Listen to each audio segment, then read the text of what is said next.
స్వాగతం. ఈ రోజు వార్తలు. ముంపు గ్రామాల నిర్వాసితుల సమస్యల పరిష్కారం కోసం సీఎం రేవంత్ రెడ్డితో పలుమార్లు చర్చించామని, నిర్వాసితుల సమస్యల పరిష్కారం చేస్తామని అన్నారు మంత్రి పొన్నం ప్రభాకర్. రాజన్న సిరిసిల్ల జిల్లా బోయినపల్లి మండలం నీలోజుపల్లిలో ఛత్రపతి శివాజీ, మహాత్మా గాంధీ విగ్రహాలను ప్రభుత్వ విపాది శ్రీనివాస్, చొప్పదండి ఎమ్మెల్యే మేడిపల్లి సత్యంలతో కలిసి ఆవిష్కరించారు.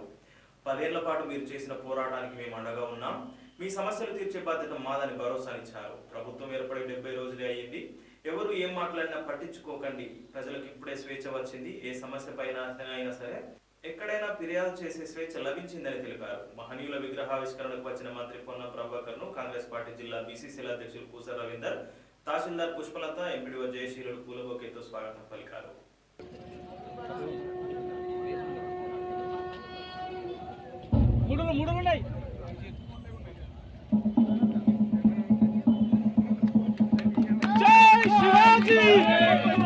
జై శివాజీ, జై శివాజీ, జై భవానీ, జై భవానీ, జై శివాజీ.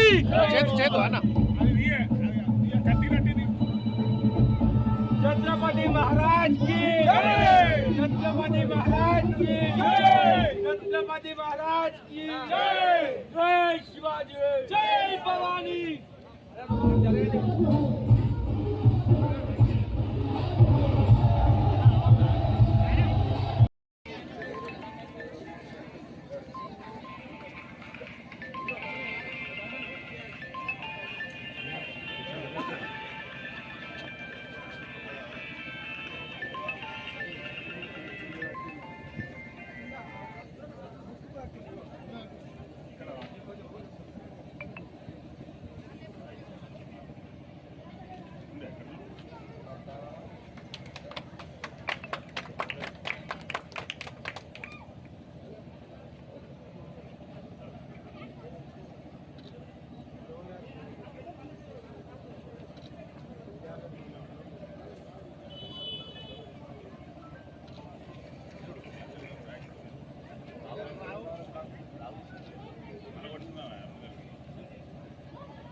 ఇద్దరు మహాత్ములు చరిత్రలో నిలిచిపోయినటువంటి వాళ్ళ విగ్రహాలను ఆవిష్కరించుకున్నాం. విగ్రహాల ఆవిష్కరణ ఎందుకు చేసుకుంటామంటే ఏదో అక్కడ విగ్రహం పెట్టినాం కదా అనేటువంటి ఆలోచనతో కాదు. మనలో కొత్త తరం వస్తా ఉన్నప్పుడు సమాజంలో చరిత్ర గురించి తెలుసుకోవాల్సిన అవసరం ఉంది. కాబట్టి ఆ చరిత్ర గురించి తెలుసుకోవడానికి ఇలా డాక్టర్ బాబాసాహెబ్ అంబేద్కర్ గారి విగ్రహం పెట్టినా, గాంధీ గారి విగ్రహం పెట్టినా, శివాజీ గారి విగ్రహం పెట్టినా, నెహ్రూ గారి విగ్రహం పెట్టినా, ఇందిరాగాంధీ గారి విగ్రహం పెట్టినా, ఏ విగ్రహం పెట్టినా ఆ విగ్రహం వెనుక ఉన్నటువంటి వాళ్ళ చరిత్ర భవిష్యత్ తరానికి తెలవాలి. మనం ఆ రోడ్ వెంబడి పోయేటప్పుడు విగ్రహం చూడగానే వాళ్ళ చరిత్ర గురించి తెలుసుకొని దాని భవిష్యత్తులో ఏ విధంగా ఆచరించడానికి ప్రయత్నం చేయాలనేటువంటి ఒక స్ఫూర్తి కొరకు, ఒక అవగాహన కొరకు పెట్టినటువంటి మాట తప్ప అది ఉత్సాహంగా పెట్టినటువంటి ఉత్సవ విగ్రహాలు కాదవి. చరిత్రలో వాళ్ళ గురించి తెలుసుకోవాల్సిన అవసరం ఉంది. అలా మనందరం తప్పకుండా ఎప్పుడు చరిత్రకారుడే. ఆనాడు స్వాతంత్ర ఉద్యమం నుంచి దానికంటే ముందు కూడా అనేక సందర్భాల్లో పోరాటం చేసినటువంటి పుణ్య పురుషులు ప్రాణాల సైతం లెక్కించకున్నటువంటి పరిస్థితులల్లో ఈరోజు మనం వాళ్ళందరినీ జ్ఞాపకం చేసుకుంటా ఉన్నాం. అదేవిధంగా పెద్దలు చెప్పినట్టుగా వారందరూ స్ఫూర్తిగా తీసుకొని మీరు గతంలో మీ ప్రాంత సమస్యల కొరకు 10 సంవత్సరాలుగా పోరాటం చేసినారు. మేము ఆనాడు మీ అందరితోటి మీకు అండగా నిలిచినాం. ఇలా మనందరి అదృష్టం, మీ అందరి సహకారంతో మేము ప్రభుత్వంలో భాగస్వాములుగా ఉన్నాం. మేము నలుగురం బాధ్యులం. ఇలా మీ పని అయినా కాకుండా మా నలుగురిదే బాధ్యత. మేము తప్పకుండా విశ్వాసం పెట్టండి. ఎందుకంటే అనేక సందర్భాల్లో మీతో ఉద్యమం చేసిన బిడ్డలం ప్రకారాలు చేసుకొని, కానీ ఒక విశ్వాసాన్ని మాత్రం కలిగేస్తున్నాం. మళ్ళీ చెప్తున్నాం, ఆ పని అయింది మా బాధ్యత, పని కాలేదు మా బాధ్యత. ఆ లక్ష్యం మీద మేము స్పష్టంగా మీకు జరగాల్సినటువంటి ఆనాడు ప్రకటించినటువంటి ముంపు గ్రామాల అంశాలు కావచ్చు, ఉపాధి అవకాశాలు మీద ప్రత్యేక శ్రద్ధ తీసుకొని ముందుకు పోతా ఉన్న మాట సందర్భంగా మరొక్కసారి మనవి. ఎందుకంటే పోరాటం చేసి అనేక సందర్భాల్లో అనేక రకాలుగా విమర్శించిన తర్వాత మనం ఒక అడుగు ముందుకేసి జిల్లా కాంగ్రెస్ తరఫున మేనిఫెస్టో కూడా ప్రకటించుకున్న తర్వాత వాటిని అమలు చేసే బాధ్యత మాదే అనేది మేము మరొకసారి చెప్పుకుంటూ తప్పకుండా ఈ రోజు ఉన్నటువంటి పరిస్థితులలో మీరు చూస్తూ ఉన్నారు. ఇప్పుడే ఇంతకుముందు చెప్పినారు, ఊర్లో ఎవరైనా వస్తే చాలా ఇబ్బందికరమైన పరిస్థితులు ఉండే. స్వేచ్ఛ మనం తెలంగాణ సాధించుకున్నాం, కానీ స్వేచ్ఛ లేకుండా భయంగా బతుకు అనుకుంటూ బతికే పరిస్థితి ఉండే. ఇవాళ ఏం అవసరం లే, కూరలు పోయినాయి. మీరంతా ప్రజాస్వామ్యంగా స్వేచ్ఛ జరిగింది. ఒక ఘట్టం, ఓ సాహసోపేతమైనటువంటి నిర్ణయం జరిగింది. కుల గణన, వెనుకబడిన తరగతుల వరకు కుల గణన. అదొక బీసీ బిడ్డగా, బీసీ సంక్షేమ శాఖ మంత్రిగా, ఆయన కూడా పోరాట యోధుడిగా ఉన్నటువంటి పొన్నం ప్రభాకర్ గారికి అవకాశం రావడం మన ప్రాంత ప్రజలకు గౌరవంగా నేను భావిస్తా ఉన్నా. అసెంబ్లీలో కూడా చెప్పడం జరిగింది. ఈ కుల గణన వల్ల వెనుకబడిన తరగతుల వారందరికీ కూడా ఆర్థికంగా, రాజకీయంగా, సామాజికంగా, వ్యాపార పరంగా, ఉద్యోగ పరంగా అభివృద్ధి సాధించడానికి చక్కటి అవకాశాలు మెరుగుపడితే మాట సందర్భం చెప్తూ మన ప్రాంత ప్రజల పక్షాన బీసీ సంక్షేమ శాఖ మంత్రి పొన్నం ప్రభాకర్ గారికి, ఈ రాష్ట్ర గౌరవ ముఖ్యమంత్రి రేవంత్ రెడ్డి గారికి, ప్రధానంగా ఈ ఆలోచనను ఈ దేశంలోనే తీసుకురావడం కారకులు రాహుల్ గాంధీ గారికి మనం ధన్యవాదాలు చెప్పాలి. వారి న్యాయ యాత్రలో నాకు ఇండియా కూటమి రాగానే దేశవ్యాప్తంగా కూడా జనగణన మొదలు పెడతామంటే దాన్ని స్ఫూర్తి తీసుకుని మన తెలంగాణలో ఈ కార్యక్రమం పెట్టిన సందర్భాన్ని కూడా గుర్తు చేస్తూ, మన ప్రాంతం ముంపు గ్రామాలకు సంబంధించినటువంటి ప్రాంతం. అన్న గడియారం చూస్తుండే తప్పది పనిచేస్తా. అయితే ఒకటే విషయం, మన ప్రాంతానికి సంబంధించింది వాస్తవమే, అంటే నాకు కూడా ఇంకా వారికంటే ఎక్కువ ప్రోగ్రాం మధ్యలోకి వచ్చినప్పుడు పోవాలి. ఈ ప్రాంత ప్రజలకు సంబంధించి ముంపుకు సంబంధించినటువంటి అంశంలో పొన్నం ప్రభాకర్ గారి నాయకత్వంలో ఇటీవల ముఖ్యమంత్రి గారిని కలిసినప్పుడు నేను ఇప్పటికే ఒక సమావేశంలో మా ప్రాంతంలో చెప్పడం జరిగింది. పెద్దలు పొన్నం ప్రభాకర్ గారు, బీసీ సత్యం గారు, అదేవిధంగా మానకొండ సాంసభ్యులు సత్యనారాయణ గారు, నేను నలుగురం కూడా ముఖ్యమంత్రి గారిని ఒక 10 నిమిషాల కోసం కలిసిన క్రమంలో 30 నిమిషాల చర్చ జరిగినప్పుడు గత ప్రభుత్వం డబల్ బెడ్రూమ్కి 5,04,000 ఇస్తా అని మాట తప్పింది, పరిశ్రమలు తీసుకొస్తాను మాట తప్పింది. మీరు పాదయాత్ర భాగంగా వచ్చినప్పుడు సంఖ్యపల్లి దగ్గర ఒకరోజు నిద్ర చేసి వారికి భరోసాను ఇచ్చిండ్రు. మనం ఇందిరా మిల్లి కింద 5 లక్షలు ఇవ్వాల్సిన అవసరం ఉంది, ఇవ్వాల్సిందన్న మాట చెబుతూ పరిశ్రమలు కూడా తీసుకొని రావాలని చెప్పి మీ నలుగురం కూడా ఆ దానికోసం పోరాటం చేసిన వాళ్ళంగా ఉన్నాం. మీ నలుగురం కలిసి మీకు రిప్రజెంట్ చేస్తున్నాం. అంటే ఇప్పుడు మీరు ఏమంటారని మన మాట అన్నప్పుడు ఇవ్వాల్సింది వాళ్ళకి 5 లక్షలు చెప్పి నలుగురు కూడా ముక్త కట్టంగా చెప్పినాం. వారి మదిలోకి మీ నలుగురం కూడా బీసీ సంక్షేమ శాఖ మంత్రి పొన్నం ప్రభాకర్ నాయకత్వంలో డెలిగేషన్ ద్వారా చెప్పడం జరిగిందన్న మాట చెప్తూ, సందర్భం వచ్చింది అసెంబ్లీలో కూడా 2 సార్లు మాట్లాడిన నేను, ఒకసారి సత్యం గారు కూడా అసెంబ్లీలో ముంపు గ్రామం సంబంధించినప్పుడు మాట్లాడిండు. ఆ మాటల్లో కూడా 5 లక్షలు మనం ఇవ్వాల్సిన బాధ్యత ఉందనే మాటను కూడా గత ప్రభుత్వం యొక్క హామీ విస్మరించింది కూడా చెప్పడం జరిగింది. నేనైతే ఆశాభావంతో ఉన్నా, మనకు ఆలోచన మనకు అనుగుణంగా మంత్రి గారి నాయకత్వంలో మనకు ఆ పనులు జరుగుతాయని చెప్పిన భావన, పరిశ్రమలకు సంబంధించి కూడా తప్పనిసరిగా ముందడుగు వేసేటువంటి కార్యక్రమాలు ఉంటుందని మాట ఈ సందర్భంగా తెలియజేస్తూ, రాబో రోజుల్లో కూడా ఈ ప్రాంతాన్ని, ఈ రాజన్న సిరిసిల్ల జిల్లాను అన్ని రంగాల్లో కూడా అభివృద్ధి పథంలో తీసుకుని పోతాం. అన్ని వర్గాలకు సంక్షేమాన్ని అందించే బాధ్యత తీసుకుంటాం. ముంపు గ్రామాల సమస్యల పరిష్కారం ధ్యేయంగా పనిచేస్తూ బీసీ బిడ్డలంగా, దళిత బిడ్డలంగా మీరు గెలిపించినటువంటి గౌరవాన్ని కాపాడుకుంటూ, నిజంగా ఖచ్చితంగా మాకందరికీ ఆశ ఉంది. ఈ మిడ్మాన్ నిర్వాసితుల సమస్యల మీద ఖచ్చితంగా మన ప్రభుత్వం చొరవ తీసుకుంటుంది, పరిష్కరిస్తుందని చెప్పి హామీ ఇస్తూ, ఇప్పుడు పెద్దలు ప్రభుత్వ విప్పుగా మొదటిసారి నియమితులై మన నియోజకవర్గానికి, మన మండలంలో నీలోపల్లి గ్రామంకి వచ్చిన ఆది శ్రీనివాస్ గారి దాడికి కూడా తెగబడి ఆ రోజు తెలంగాణ సాధించింది కాంగ్రెస్ పార్టీ నాయకులు. అంతేకాదు భారతదేశ చరిత్రలోనే మన బీసీలకు సంబంధించి కులగణన తీర్మానం చేసినాం. వీళ్ళంతటి గొప్ప చారిత్రక అవకాశం మన గౌరవ మంత్రివర్యులు పొన్నం ప్రభాకర్ గారి చేతుల మీదుగా మన నిండు శాసనసభలో మొన్న తీర్మానం జరిగింది. ఇది నిజంగా ఇది భారతదేశంలోనే చాలా గర్వకారణం అని చెప్తున్నా. మిడ్మానే సమస్యల గురించి మేమందరం కూడా మన పొన్నం ప్రభాకర్ గారి నేతృత్వంలో ఆది సీనన్న, నేను, మా కవంపల్లి సత్యనారాయణ గారు మిడ్మానేర్ నిర్వాసితుల సమస్యలు ఏళ్ల తరబడి రావణ కాష్టంలో రగిలిపోతుంది, దీనికి ఒక సమస్యకు పరిష్కారం కనుగోలని చెప్పి మన గౌరవ ముఖ్యమంత్రి రేవంత్ రెడ్డి గారి దృష్టికి తీసుకెళ్లినప్పుడు రేవంత్ అన్న కూడా అన్నాడు, నేను ఇక్కడ కూడా వంట వార్పులో పాల్గొన్నా, ధర్నాలో పాల్గొన్నా, అనేక సార్లు మిడ్మానేర్ సమస్యల మీద. వేములవాడ రాజరాజేశ్వర స్వామి ఆలయం భక్తులతో కిటకిటలాడింది. నేడు సోమవారం కావడంతో తెల్లవారుజాము నుంచి స్వామివారి దర్శనం కోసం భక్తులు క్యూ లైన్లలో బారులు తీరారు. దైవ దర్శనానికి సుమారు 3 గంటల సమయం వేచి చూశారు. స్వామివారికి పూజలు చేసిన భక్తులు మొక్కులు తీర్చుకున్నారు. శ్రీ స్వామివారికి అర్చకులు మహాన్యాసపూర్వక ఏకాదశ రుద్రాభిషేకం అభిషేకాలు నిర్వహించారు. వేల మంది భక్తులు రావడంతో ఆలయ పరిసరాలు, పట్టణ ప్రధాన రహదారులు భక్తులతో కిక్కిరిసిపోయాయి. భక్తులకు ఇబ్బందులు తలెత్తకుండా ఆలయ అధికారులు ప్రత్యేక ఏర్పాట్లు చేశారు.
పెరుగుతున్న జనాభాను దృష్టిలో పెట్టుకుని వేములవాడ ప్రాంతానికి బ్యాంక్ ఆఫ్ మహారాష్ట్ర శాఖ విస్తరించడం సంతోషకరమని అన్నారు ప్రభుత్వ విప్ ఆది శ్రీనివాస్. నిరుపేదలకు తక్కువ వడ్డీ రుణాలు, వడ్డీ లేని రుణాలను వేములవాడ నియోజకవర్గ ప్రజలకు నాణ్యమైన బ్యాంక్ సేవలను అందించాలని కోరారు. వేములవాడ పట్టణంలోని 2వ బైపాస్ రోడ్లో నూతనంగా ఏర్పాటు చేసిన బ్యాంక్ ఆఫ్ మహారాష్ట్ర వేములవాడ శాఖను ఏటీఎం మెషిన్ ను ఆది శ్రీనివాస్ ప్రారంభించారు. కార్యక్రమంలో municipal chairperson Madhavi, zonal manager Sushan Kumar Gupta, bank manager Manmohan Reddy, councillor Yachamedi Srinivas, block Congress అధ్యక్షుడు సాగరం వెంకటస్వామి, నాయకులు సంగస్వామి యాదవ్, చిలుక రమేష్, కూరగాయల కుమరయ్య, కనికర రాకేష్, కాంగ్రెస్ నాయకులు, బ్యాంక్ సిబ్బంది తదితరులు పాల్గొన్నారు.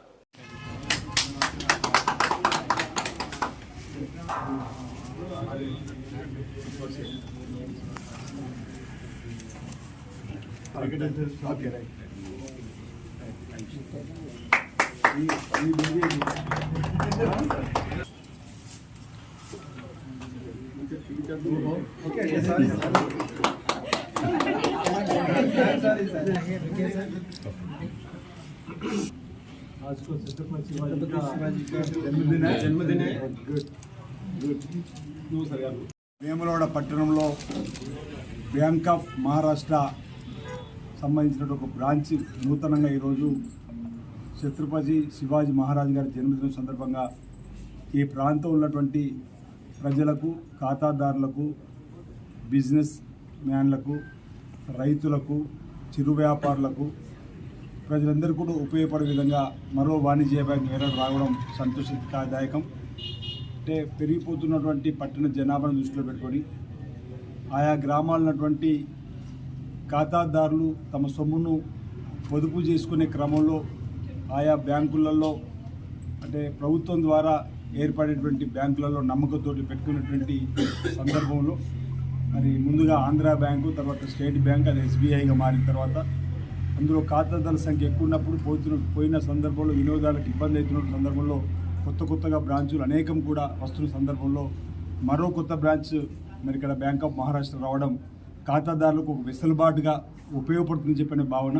మరి వాళ్ళు చెప్తున్నట్టుగా క్రాప్ లోన్ కూడా తీసుకోవడానికి అవకాశం ఉందని, లేదా హౌస్ లోన్స్ తీసుకోవడానికి అవకాశం ఉంది, గోల్డ్ లోన్ తీసుకోవడానికి అవకాశం ఉంది, వ్యాపారులకు సంబంధించినటువంటి ఓడీలకు సంబంధించినటువంటి అంశంలో కానీ అది తీసుకోవడానికి అవకాశం ఉంటుందని చెప్పడం జరుగుతుంది. కాబట్టి మరి ఇది ఖాతాదారులకు, వినియోగదారులకు, ఈ ప్రాంతంలో ఉన్నటువంటి పేదలకు ఉపయోగపడుతుందని చెప్పిన భావన సందర్భంగా నేను వ్యక్తం చేస్తూ మరి ఇక్కడ AGM గారు, మేనేజర్ గారికి నేను నూతనంగా ఈ బ్యాంకును ఏర్పాటు చేసిన సందర్భంలో వేములవాడ పట్టణంలో దక్షిణ కాశీగా పేరుగాంచిన రాజన్న ఆలయానికి సంబంధించినటువంటి ఆలయ పరిసరాల్లో చాలామంది చిరు వ్యాపారులు డైలీ వైజ్ ఇంట్రెస్ట్ తీసుకునేదో నడుపుకుంటారు. వారిని గుర్తించి మీకు మీరుగా అలాంటి వారికి సంబంధించి మీరు మరి ఆ 10,000, 15,000, 20,000 ఏ విధంగా డైలీ ఫైనాన్స్ తీసుకుంటున్న వారు గుర్తించి వారికి మీ బ్యాంకు ద్వారా గిట్ట ఒకవేళ లోన్లు ఇప్పించినట్టయితే వారి కుటుంబాలను ఆదుకున్న వాళ్ళు అవుతారు. ఎందుకు తక్కువ ఇంట్రెస్ట్తో మీరు ఇవ్వడానికి అవకాశం ఉందని చెప్తారు. కాబట్టి అలాంటి వారికి మొదటి ప్రాధాన్యత అంటే పేదలకు, చిరు వ్యాపారులకు. అంటే ఇప్పటికే ఆల్రెడీ బ్యాంకర్స్లు ఒక అపవాదం ఏముందంటే ఉన్నవాడికే లోన్లు ఇస్తుందని చెప్పిన ఒక భావన ఉంది. ఆ భావన చెరిపే విధంగా మీరు బ్యాంక్ ఆఫ్ మహారాష్ట్ర నిరుపేదలు కూడా గుర్తించండి. మేము కూడా ప్రభుత్వం ద్వారా ఎవరికైతే లబ్ధిదారులు ఎంపిక చేస్తున్నో వారిపైన మీరు లక్ష్యం పెట్టి మీరు ఈ మహారాష్ట్ర ఏదైతే మీరు ఆ ప్రాంతంలో కూడా బహుశా పేరెన్నిక గల బ్యాంకుగానే మహారాష్ట్రలో కూడా విన్నాం. కాబట్టి ఈ ప్రాంతంలో ఉన్నటువంటి ప్రజలకు, పేద ప్రజలకు ఉపయోగపడే విధంగా మీ బ్యాంకులో కార్యకలాపాలు ఉండాలని చెప్పని మా వంతు సహకారం అంటే బ్యాంకు రన్ కావడానికి మరి మొట్టమొదటి బ్యాంకు వస్తున్నప్పుడు ప్రభుత్వ పక్షానికి కూడా ఏదైనా ఖాతాలు ఇక్కడ అవసరం కూడా పెద్దలతో మాట్లాడాక దానికి సంబంధించిన కూడా మేము సహకారం అందిస్తామని చెప్పిన మాట ఈ సందర్భంగా తెలియజేస్తూ ఈ బ్యాంక్ ఆఫ్ మహారాష్ట్ర బ్యాంకు బ్రాంచ్ను వేమలవాడలో ప్రారంభించే సందర్భంగా ప్రజలందరికీ శుభాకాంక్షలు తెలుస్తూ తెలంగాణ రచయితల వేదిక రాజన్న సిరిసిల్ల జిల్లా శాఖ ఆధ్వర్యంలో కవితలు, కథలు, పాటలపై బాలలకు కార్యశాల కార్యక్రమం నిర్వహించారు. శివనగర్లోని కుసుమరామయ్య ఉన్నత పాఠశాలలో నిర్వహించిన ఈ కార్యక్రమానికి ముఖ్య అతిథిగా తెలంగాణ రచయితల వేదిక జాతీయ అధ్యక్షులు జూకంటి జగన్నాథం హాజరై మాట్లాడారు. నేటి తరం బాలల్లో సామాజిక స్పృహ లోపించిందని, గత తరానికి నేటి తరానికి వారధి నెలకొల్పేదే సాహిత్య ప్రక్రియ అని అన్నారు. విద్యార్థులు సామాజిక అంశాలను ఎన్నుకొని కథలు, కవితలు, పాటలు రాయాలని సూచించారు. జ్ఞానపీఠ అవార్డు గ్రహీత doctor C Narayana Reddy, national book trust of India assistant editor Pattipaka Mohan ఈ పాఠశాలలోనే చదువుకొని ఉన్నత స్థానానికి చేరుకున్నారని గుర్తు చేశారు. కథలపై గర్బేల్ అశోక్, కవిత్వంపై బూర్ల వెంకటేశ్వర్లు, అన్నవరం దేవేందర్, పాటలపై వెంగళి నాగరాజు తరగతులు బోధించారు. కార్యక్రమంలో తెలంగాణ రచయితల వేదిక రాష్ట్ర కార్యదర్శి ఆడపు లక్ష్మణ్, ఆర్గనైజింగ్ సెక్రటరీ పాకాల శంకర్ గౌడ్, ప్రధానోపాధ్యాయులు మోతీలాల్, స్టాఫ్ సెక్రటరీ మల్లార పురుషోత్తం, తెలుగు ఉపాధ్యాయులు సమయ శ్రీనివాస్ రెడ్డి, రజిత తదితరులు పాల్గొన్నారు. కొడితే రాగంబో సాయుధ పచ్చలను కత్తిరితే గరడంబో జగదివు తత్తై కొడుతూ నెత్తి పాడగ రాగంబో బాల్యమురా అమూలేమురా తిరిగి చేరలేని తీరమురా తిరిగి చేరలేని తీరమురా. మిమ్మల్ని అందరినీ ఇట్లా కట్టేసి కూర్చుండబెట్టి పాఠాలు చెప్తే మీరు వింటారా? వినరు. ఏం కావాలి మరి మీకు? ఎట్లయితే వింటారు? మీకు స్వేచ్ఛ కావాలి. విడిచిపెట్టాలి. మిమ్మల్ని శంగో పిల్ల అంటారు. విడిచిపెడితే సీతాకు ఒక చిలుక లెక్క అట్లా ఎగిరిపోదామంటారు.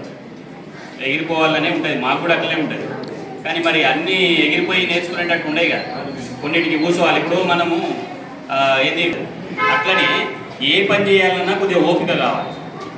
అందుకని మనం ఏం చేద్దాం? ఇప్పుడు మీ అందరి కోసం ఈ సార్లు అందరూ వచ్చారు. ఏం చేయాలి? మీరు అందరూ కూడా వాళ్ళు ఏం చెప్తున్నారో కొద్దిగా వినండి. ఏదైనా తెలియకపోతే అడగండి. మీకు ఏదైనా తెలియకపోతే సార్కి ఇట్లా ఏం చేశారని అడుగు చెప్తా. మనం అందరము ఎవరికి చేతనైనంత వాళ్ళు ప్రయత్నం చేద్దాం. ఇవాళ ఒకటే నాడు మనం అయిపోతామా మనం ప్రాక్టీస్ చేయాలి మళ్ళీ. అట్లాంటి విషయాల గురించి ఈరోజు చర్చించుకోవడానికి మంచి అవకాశాన్ని మనం తీసుకుందాం ఇక్కడ. మరి ఈనాడు ఈ అవకాశాన్ని కలిగించినటువంటి ఈ పాఠశాల అధ్యాపక ఉపాధ్యాయ మిత్రులందరికీ కూడా పేరు పేరున ధన్యవాదాలు. అవునే మేము మనుషులే కాదా, చాలా మనుషులు కాదా, వీళ్ళు కాదా గట్టిగా నీ కోపం కలిసి ఏం సంగతి రా, ఎందుకు అట్లా అంటున్నావు సార్? మేము పొద్దున నేను మా ఫ్రెండ్స్ అందరూ కూడా స్కూల్ కూర్చుంటే పోస్ట్ ఆఫీస్ దగ్గర ఒక ముసలమ్మ కింద పడ్డారు సార్. పోయానొచ్చి ముసలానికి ఏం పనిలేదా, తిట్టుకుంటూ పోయింది సార్.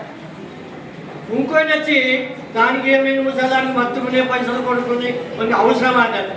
ఒక అమ్మాయి కాబట్టి బిడ్డ బాగున్నాడు, బిడ్డను నీకేం పనిలేదు చక్కగా పడిపోను ఆయన అడ్డం పడగానే పాపం ఎవరు పట్టించుకోవాలి, ముసలికి పోయిందో ఏమో, ఏం పంచాయతీ అవుతుందో ఎవరు చెప్తే పట్టించుకోలేదు. కానీ నేను మా దోస్తులనే కలిసి ఈ ముసలమ్మను ఇంటి దాకా దోలేసాను సార్.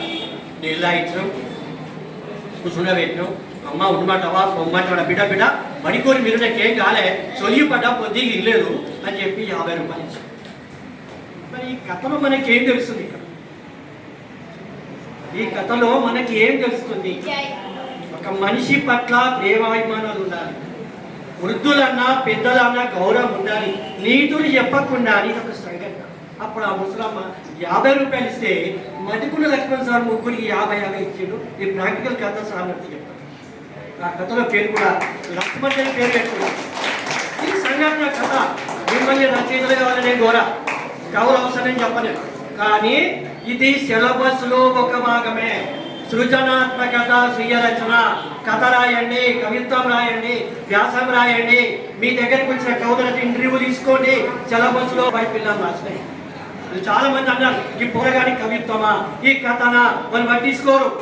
పిల్లలకు అవార్డులు రిపోర్ట్ కాలే, కానీ పిల్లలు పట్టించుకోరు. కానీ మేమేమంటున్నాం, కొంతమంది పెంచడం పిల్లల ఆలోచనకే పెద్ద పిల్ల. మరి ఏదన్నా రాయండి, ఏదన్నా చదవాలి, మొత్తం విధవా అన్ని తప్పులు అనద్దు.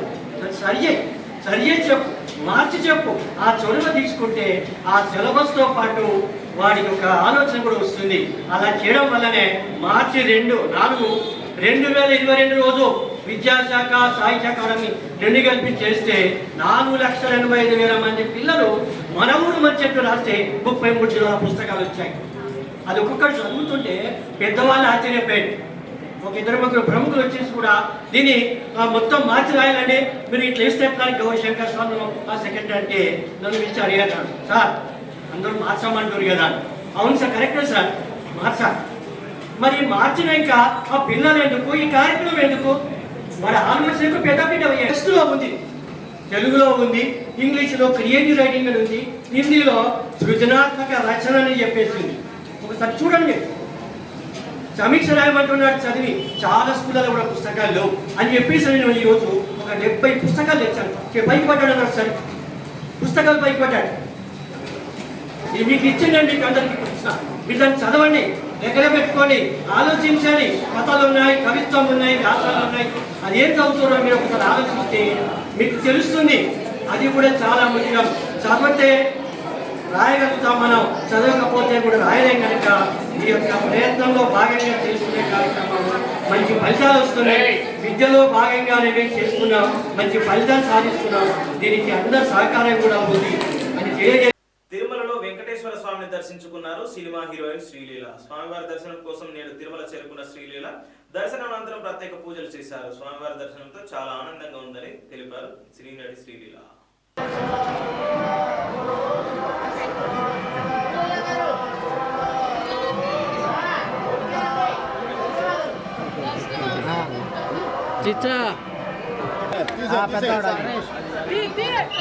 ఒక్క నిమిషం మనం అక్కడ రండి కోసం మేడం ప్రసాదం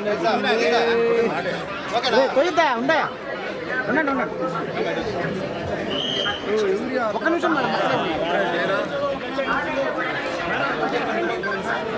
మేడం మేడం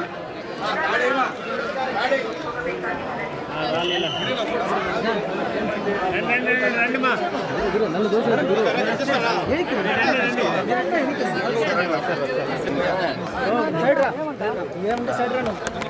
సైడ్ చేతులు కాదండి, మీరు ప్రశాంత్ తెమ్మన్నారు ఒకటి తెచ్చి ఎవరు ఇచ్చండి.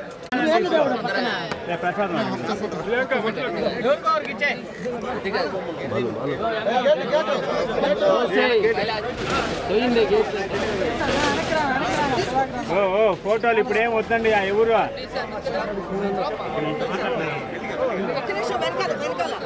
వాయిస్ పెట్టేద్దామా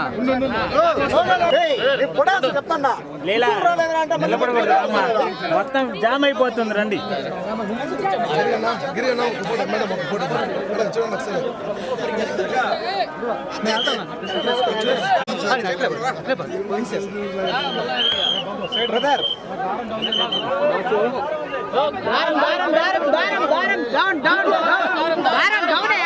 గేట్ వేసేమని చెప్పండి.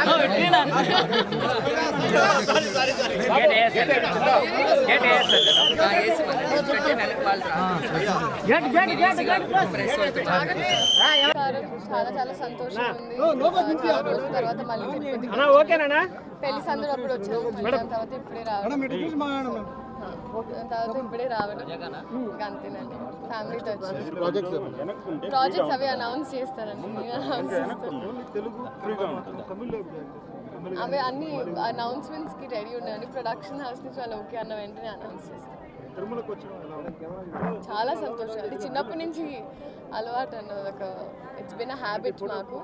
సో ఈసారి కూడా రావడం అండ్ అమ్మ రావడం అందరం చాలా సంతోషం.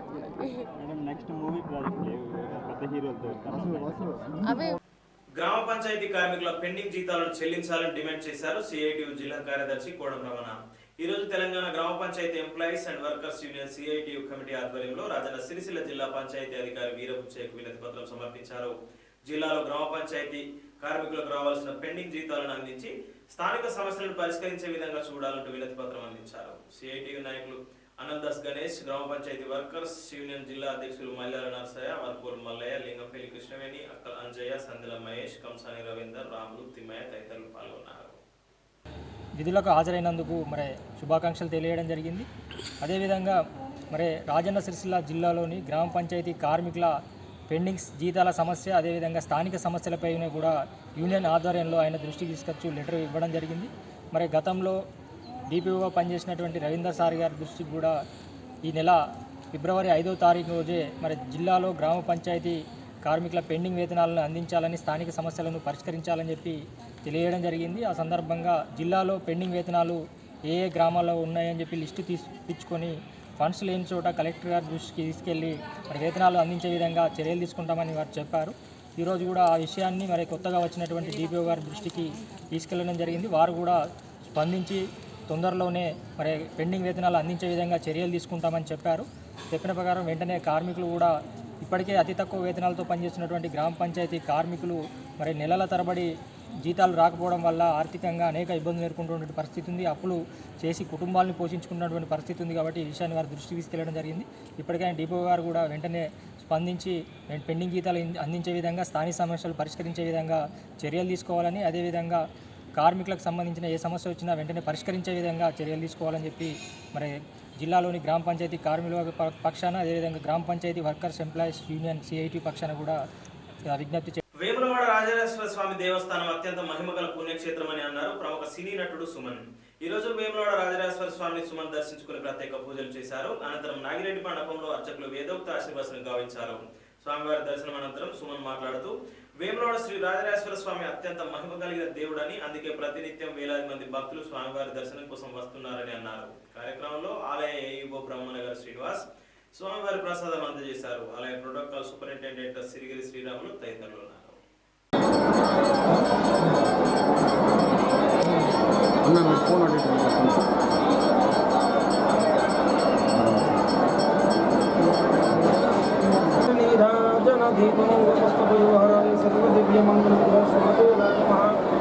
గోవింద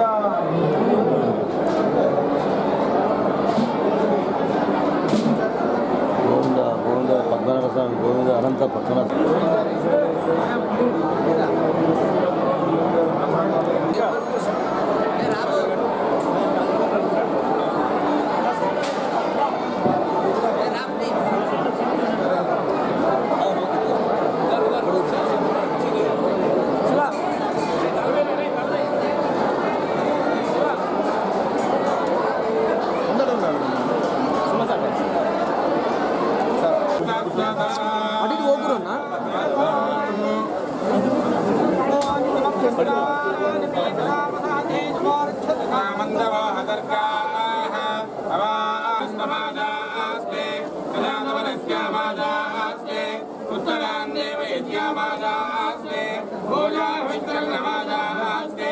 దివ్యంతే ఇదనేన హవిషాదాస్తే తదస్యాద తదస్తే దేవానానంద తదగ్నే దేవాదేవి దంజా మేజనాజ్ఞావా పృథివీరవస్థాన యేర్వామస్తే దంజా నమో దేవేభ్యః